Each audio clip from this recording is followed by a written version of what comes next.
In the early 1900s, a man named Eugene O'Neill wrote a play called Lazarus Laughed. It's a play about Mary and Martha's brother Lazarus in response to how Jesus had risen him from the grave. And what the story talks about is this idea that how do you scare a man who's already died, been in the presence of God, and then been brought back to life? And in the play, Lazarus goes through different tests that the Romans and the Jews and others try and get him to falter in his trust in the Lord and to see, is this for real? And Lazarus, one of the things that he says is, all that I can hear is the eternal laughter of God when he thinks about death and what he faces, because he knows what his eternal life is going to be like. He understands just a glimpse of what it's like to be in the presence of God. And so he loses any fear that he would have of it. But the reality for most of us in our lives is that death is a very terrifying thing. It's something that scares us, that we try and avoid talking about, and that we have a hard time even processing in our own lives or the lives of those that we love. But I'm so encouraged that you've joined us for today's show, because we're going to be learning about how to find freedom from the fear of death. You're watching One Day Closer, where we're learning together how to use our one day closer to eternity to bring hope and purpose to many. Let's go meet our guest for today.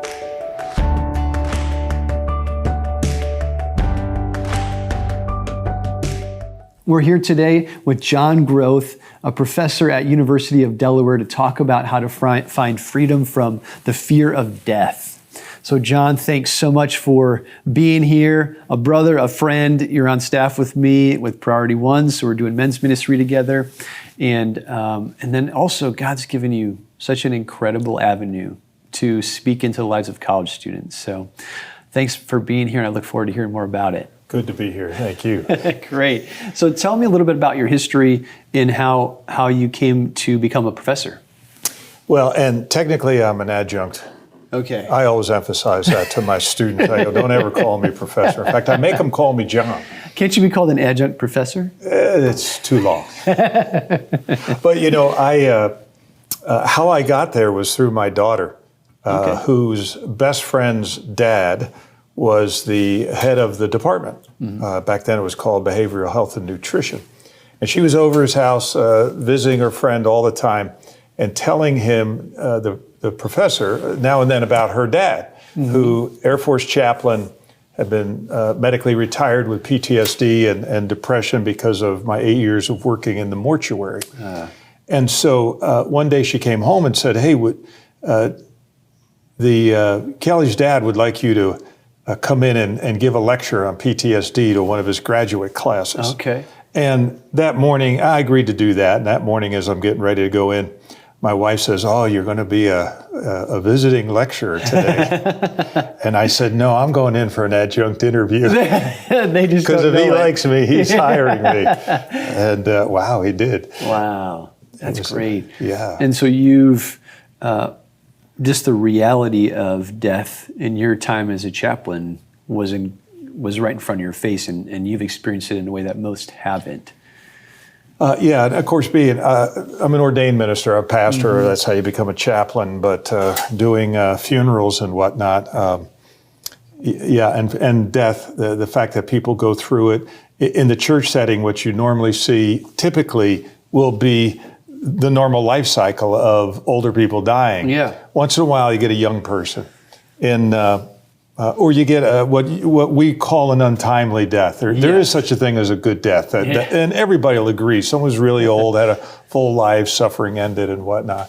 But when it's earlier, and I did that for 8 years, I watched primarily, 18 to 23-year-olds come through the mortuary. I worked at the mortuary after 9/11 when 188 sets of remains. We were very careful to call them sets of remains because you weren't always guaranteed a body. Yeah. And so I came to see the really, really ugly side of death. Yeah. And it's an interesting thing. if you don't mind if I go in this direction. No, please. Because I was seeing that, I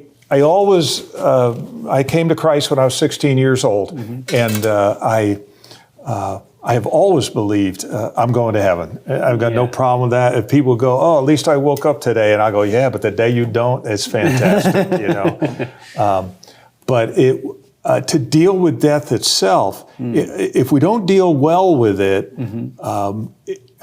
we will choose not to deal well with it. And that's what I chose. I went that route in trying to look like the senior chaplain who had it all together and whatnot. I describe it this way today. I had to build a concrete wall around my heart so that I didn't break down. And unfortunately, that separated me from my wife, from my family, from friends and whatnot, because I withdrew. And a lot of times that's what we do in our fear of death. We actually withdraw from living. And so to learn to face it well, not only our own, but the grief that we're going through. And we go through grief for all sorts of reasons. And just the reality of the fact that even though we have faith in Christ, we know the answer. It almost gives us a deeper perspective into the how death has damaged what God has designed, and just the brokenness and the suffering in that. But also from a Christian perspective, I call death the ultimate healing for believers. It is the ultimate healing, so we don't need to be afraid of it. And people say, "Oh, I'll pray for so and so, very sick," And so what I pray, I go, Lord, give them complete healing. Whichever way that keep them here or you take them, it's complete healing. It's an amazing concept. It's just hard for those of us. When I do funerals, I talk about the passage, "Oh, death, where is your sting?" I go, for me as a believer, there's no sting for death, for my death. I go, in fact, I look forward to the day it's me lying here. I'll say that at funerals with a casket right there. I go, but what I know to be true, even for the most ardent believer, is that death stings those of us who are left behind. And the danger for so many Christians is we do what I call Christianity through meme. We have these little memes, God will find a way, God will do this, and we don't allow ourselves to grieve. Somehow we think that grieving is a lack of faith. Which is, gosh, I don't want to say it's crazy, but it'll lead you to craziness if you don't allow yourself to grieve and to grieve well. 5 stages to grief. And actually there's a couple more. There's been more research done since Elizabeth Kubler-Ross, but I still use those 5 because they're a wonderful way. And people think we go through all 5 and we're done. And the reality is we can start at any point and we can finish a point, something like anger or bargaining, but then we can go back. We can go back on the first anniversary, on the Christmas. We lost a child. When you see other people's kids now at an age getting married, knowing that your kid is not getting married, you go back and you can experience the grief all over again. Why do you think people are afraid to grieve or don't know how to grieve well? One of the reasons that I was afraid to grieve is because I wanted to be in control. And I don't know if you've ever looked at yourself in the mirror. When you're crying, it is one of the most ugly things you will see. And I never wanted the sense that I was losing control. And I was afraid to do that in front of other people. I learned how to do it, especially when faced with the amount of death I was faced with before I had lost anybody particularly close to me. Because I closed off my feelings, I wasn't going to cry in front of anybody. In fact, at one point, after getting a long amount of help, I had to go get professional help when I was medically retired. And one of my therapists said to me, "We need to put you through grief therapy. We need to teach you how to grieve again, because if you don't, you're just on a downward spiral. Yeah. And so grieving well gets you in touch with yourself. It's an amazingly freeing thing to do. It frees you so much. It's phenomenal. Yeah. Wow. Well, we're going to take a quick break and then come back and learn more about this. Thanks so much. Stay tuned. We'll be right back to dive deeper into this topic of finding freedom from the fear of death.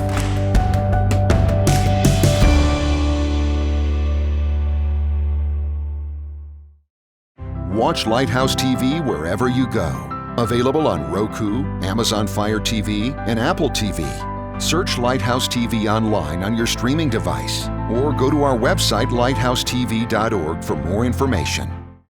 Welcome back to One Day Closer. We're here with John Groth, adjunct professor at University of Delaware, talking about the reality of death, dying, and grief. So, John, we get to dig into a little bit of this fear of death that we have, also the freedom that we have in Christ not to fear death. I love how the Apostle Paul said in 2 Corinthians 5 refers to death as being swallowed up by life. Like, what an amazing image, right? What about, so we're talking about physical death here of the body, but death isn't just that we experience related to the physical body. We have a loss of a lot of things in this broken world. Death of dreams, other things. Tell me about this idea of loss. Well, loss is, we grieve any kind of loss. Mm-hmm. And in fact, I primarily deal with 18 to 22-year-old students right now. And they are in a profound period of loss. That's a large part of the anxiety. There's an epidemic of anxiety out there, and I think that comes from a lot of grief. Our culture has taken away childhood, just the loss that they felt with COVID and the shutdowns. Yes. And I have students who'd say to me, "I lost my high school graduation and then my freshman year." The loss of parents going through divorce. Mm-hmm. It's things like that, which and any loss automatically knocks us into the grieving process. Okay. And we don't have a choice in that. Now we can choose to either get stuck in a stage, or we can choose, and by that I mean we choose not to move on. Mm-hmm. For whatever reason. We can act like we're just totally surprised. We can't imagine this happening, so we ignore it. Yeah. So many people, I find, get stuck in anger. Okay. And anger, you've probably heard this, that anger is always a surface emotion. Yes, I have, yeah. And there's always something deeper. When you find yourself, and I teach my students, I go, if you're perpetually angry, we just wake up and angry one day, first and foremost consider, what did I lose? Yeah. And what feeling do I have of having lost something? And I have kids come up who have lost their boyfriend or girlfriend. They lost getting into the graduate school they wanted to get into. They lost their GPA. Yes. All sorts of things. They lost a championship game or a single game. They lost their pride. They lost some morals the weekend before that they never thought they were going to lose. Yeah. And now they're grieving. Many times we don't understand we're in the midst of it, of grieving. So we don't address it that way. We don't think, I can move through this. Yeah. The problem with not moving through or putting it off, it will come back. Yeah. It will come back in some pretty bad ways. And mostly, it always comes back in brokenness, whether it's in your own heart, the inability to look at life well anymore, to enjoy relationships, to enjoy a sunset or whatever. Yeah. So how God's opened an incredible door for you as a Christian to be able to speak. These are, did they create these courses for you, death and dying? No, I created it for them. I was asked, what do you want to teach? And I said, let me do a class on death and dying. And I do a number of others. The art of happiness, and you talk about resilience. And all relationships. And all these are interconnected. They sure are. Wow. Yeah. In fact, in the art of happiness class, I do a week on grieving. Yeah. Because grieving frees you up. And in fact, you can find happiness and joy in the midst of grieving. Wow. If you do that right. If you don't do it right, you're just focused on, woe is me, I'm a victim. Mm-hmm. What else, there's nothing else I can do. Yeah. How does someone get stuck or unable to see their loss and that they're actually grieving? One of the illustrations I use is blind spots. Yes. You know, we have blind spots. So I love a vehicle now that warns me when someone's in my blind spot. Right. I don't know if I'm allowed to say this on TV as a pastor, you know, but I learned about blind spots when I owned and rode a motorcycle. Okay. Because to miss what was in my blind spot was to die.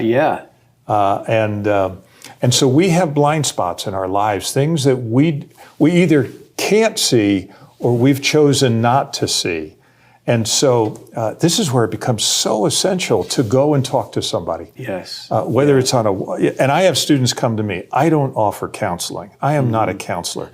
But what I can do is I can spot blind spots. And a lot of times just having a student see that, oh, this fear is running me, or I didn't realize I was still, you know, grieving. My parents divorced from 10 years ago. Yeah. You know, and to allow them to see that's what is happening is then to allow them to begin to deal with it. It's like having a pain and going to the doctor, and the doctor says, oh, you have this. And you're actually relieved to know what it is. Yeah. Now you can begin to work on it. Yeah. Wow. That's and what a great avenue God's given you to be able to speak into that, and the importance of the problem with blind spots is you can't see them yourself. Right. So you need somebody. Yeah. What would be some of you mentioned anger, what would be some of the signs that someone needs to find somebody to find help in what they're going through that they may not realize? They look back and say, I've had this major event in my past, or just a series of small ones. Things haven't gone your way. Mm-hmm. Classically, 18 to 22-year-olds, but it's no different in my generation and the one in between. You look for things like drinking. Okay. You know, are they getting drunk? Are they giving up control? Yeah. Some kids will, you know, when I went to college, nobody went to the gym. Okay. You know, to work out. Now I have students tell me, I go, you know, 6-7 days a week, you know, and that actually becomes their form of drinking. Yeah. You know, and they're trying to cover something up. How busy do they get? Really super busy people, this freaked out my class when I said this one day. I said, really super busy people are actually very lazy. I go, because they're avoiding the job they need to do, which is to deal with the reason they're so busy, which of what they're trying to hide. Yeah. It's an acceptable form of an addiction to be super busy. So you're not dealing with that void that's in your life. So I'll look for that. And a lot of them, once I tell them about the grieving that I went through, you know, and I went through the grieving of what happened in the mortuary, but then the fact I lost my career in the Air Force. I could no longer be identified as a good chaplain. And I was a good chaplain, you know, but I just didn't have it in me anymore. And I grieved that. And so at the age of 50, I came out. I was retired. I fully expected to go another 10 years, get one more promotion out of it and whatnot. The Lord had different ideas. And by the way, in that death and dying class, one of the lectures I do, and it's not a lecture, it's really a discussion, is what's heaven like? What would heaven be like? That's amazing. You get to do that at the University of Delaware. It's phenomenal. And I open it up and I see I go, come on, what do you know about heaven? And I'll have guys go, I'm an atheist. I go, okay, yeah, but you still know some things. You still have some ideas about heaven. If it's Bugs Bunny on a little white cloud up in heaven playing maybe they don't watch Bugs Bunny anymore. I just revealed my age. And you were an atheist prior to becoming a believer, so you can relate. I was a militant atheist as a 16-year-old, and I had a conversion experience of going from the kingdom of darkness to the kingdom of light in a matter of seconds. It's not that I was a bad person. I wasn't an Eagle Scout, you know, I didn't drink, never been with a girl, you know, all sorts of things like that. But I was so angry. And by the way, there was a reason for that anger. I don't know how deep you want to go on this, and I share this with my class in the right response to the right section. The thing that PTSD revealed to me as I was getting help for it was all of a sudden realizing something I totally walled off, which was being abused as a child. Nobody within my family, but once I recognized that, I realized I had anger on anger on anger. Yeah. You know, and so then to begin to get help for that finally, and by the way, in the death and dying class, as in all my classes, I go through a section on forgiveness. Again, forgiveness frees us from having to carry the anger. Yes. Yeah. What can that freedom look like as people are forgiving? What are they forgiving, and what are they moving towards in that? Well, I got to tell you, if I could get one message out to anybody listening today, I go through what forgiveness is and what it's not. Yeah, okay. And great. forgiveness is never forgive and forget. I go, you can never forget things that have been done to you. Yes. You just can't. But you can forgive. And what I say is forgiveness means you make a conscious choice, sometimes every day, to no longer tell the story. You go, I'm not going to tell the story today to myself. Because if somebody hurts me and I start telling a story, the anger ramps up, Yes. And then I generally make myself into a victim and them in a villain. And I just keep it going and whatnot. That's a really dangerous thing to do. Yeah. So I go, let me stop telling that story today. I'm not going to rehearse the hurt I went through. I'm going to focus on, I'm forgiven and Christ has forgiven me. So, and many times forgiveness is not letting them off. It's allowing yourself to go free. Yes. I was always so frustrated for years when I'd hear preachers go, or Christians say, all you need to do is forgive, and never explain what it was. Yeah. If I had a classroom time here today, I'd go through it in detail, but there's a very big possibility that people have heard not good teaching on forgiveness. We actually had the privilege of interviewing a Christian counselor on forgiveness. Excellent. So people can check out that episode, Finding Forgiveness, to learn more about what you're talking about. What is forgiveness, and most importantly, what isn't it? Yeah. Because we've been given, I think, some false information, especially when we look at the scriptures. And we're back into, scriptural memes that really don't help us. Yes, and abuse exactly. of scripture, actually, that doesn't allow us to grieve. So what do you say to the person who's watching this and they need help? What do they do next? They're recognizing their need for help. One of the things that I did is I did not like the idea of appearing weak to other people, that I couldn't deal with this. And I'm reading 1 Corinthians one day, or 2 Corinthians one day, and I come across this verse where Paul says, I prayed 3 times for this. Yes, yeah. And I'll tell people, what was Jesus' response? And they all say, he says, my grace is sufficient. And I go, but what's the rest of that verse? And it's, my grace is sufficient. My power is perfected in weakness. And all of a sudden it hit me I was about 52 at the time, still trying to hide. And I go, wait a minute, Lord, all I need to do is become open about weakness. This is where you're going to work in me. And I needed help doing that. Yes. I got some help from my wife. I did some, but then I had to go in and get counseling. Yeah. I needed therapy to deal with the things I had seen and whatnot. The anger that welled up, the loneliness, the separation. I couldn't do it myself. Yes. Wow. Yeah, and so to go get help, there's plenty of stuff you can listen to on the internet. You can read, That's great. But again, you got blind spots. Yeah, we need help seeing them.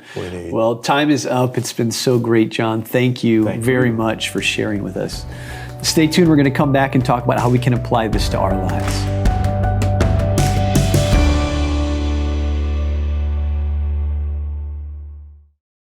Watch Lighthouse TV wherever you go. Available on Roku, Amazon Fire TV, and Apple TV. Search Lighthouse TV online on your streaming device, or go to our website, lighthousetv.org, for more information. I love the truth of Hebrews 2, verses 14 through 15. Since therefore the children share in flesh and blood, he himself likewise partook of the same things, that through death he, Jesus, might destroy the one who has the power of death, that is the devil, and deliver all those who through fear of death were subject to lifelong slavery. What an amazing truth that we don't have to live in the fear of death. We can see it as the Apostle Paul saw it, as death being a swallowing up of life, a consuming by God of all that we are to make us into all that he's wanted us to be for all of eternity. Tomorrow is a new day. It's a blank page with nothing yet written on it. When the sun rises on a new day tomorrow, what story of freedom from fear of death are you going to be writing with your one day closer to eternity? Here's some steps that you can take today to start living in greater freedom tomorrow. First, pray that the God of peace will be in your midst of the grief that you're experiencing, and that He would give you eyes to see the comfort that He can bring into your life. Second, reflect on what you may be grieving about. Many of us are blind to what we're actually grieving. Think about the losses in your life. Think about the feelings that you're experiencing, and give those to God and ask Him to help you have eyes to see. And then get help and share your grief with someone else. Talk to a close, trusted friend and find a professional counselor, a Christian counselor who can help you process through your grief. Thank you so much for joining us for One Day Closer, where we're learning together how to use our one day closer to eternity to bring Jesus-infused hope and purpose to many.